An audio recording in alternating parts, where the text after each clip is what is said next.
j'ai choqué une patiente anorexique en clinique. En gros, j'explique, faut savoir que moi j'ai été anorexique pendant longtemps et vraiment j'étais très très mal. À un moment, je rentrais même dans du 6-7 ans comme Jean-Luc Lahaye ou les prêtres.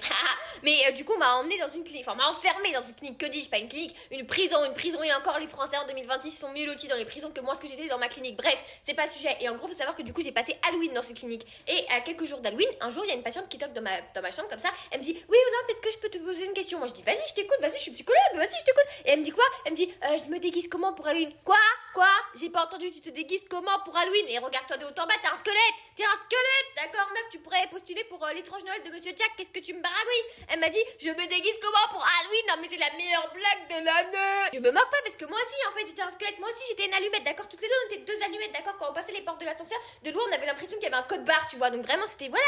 Mais bon, elle s'est un peu, ça l'a un peu choquée, tu vois, parce qu'elle se dit, oh, elle est en pierre, elle ou quoi? Donc du coup, ça l'a un peu choquée, elle est devenue toute blanche. Alors là, je me suis dit, bah meuf, t'es un fantôme, là, t'as un fantôme, d'accord? Et non, mais je me suis dit, en plus, réflexion, s'il vous plaît, 2 minutes, mais Halloween, on vient chercher des bonbons, d'accord? Imagine le gamin qui toque chez toi, oui, un bonbon au soir, bah moi, j'ai que des nouilles de konjac à te proposer, ou des galettes de riz. Ah! Il va hurler, il va dire, maman, en fait, les monstres, ça existe!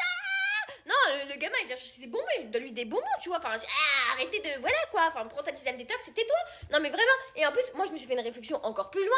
Je me suis dit, waouh. Mais en fait, en plus, elle se voit pas comme elle est. C'est pas possible parce que là, bon, c'est pas. Il y a un problème, tu vois. Mais moi aussi, j'avais le même problème qu'elle. Donc en vrai, je l'ai comprise, tu vois. Et puis de toute façon, c'est toujours ma copine maintenant, vous inquiétez pas parce qu'elle est toujours pas morte. Et moi non plus. Donc bref, mais en plus, c'est comme si moi, demain, je disais, ouais, je vais postuler pour faire une pub pour faire une réduction mammaire parce que j'ai des gros seins. Regardez-moi ça, j'ai pas de poitrine, d'accord? Donc non, à bout d'un moment, faut être réaliste, d'accord? Faut se poser, faut se regarder dans un miroir et faut se dire, ouais, on est comme ça, d'accord? Là, t'étais malade, c'est pas le moment de te déguiser en squelette puisque tu l'es déjà, voilà.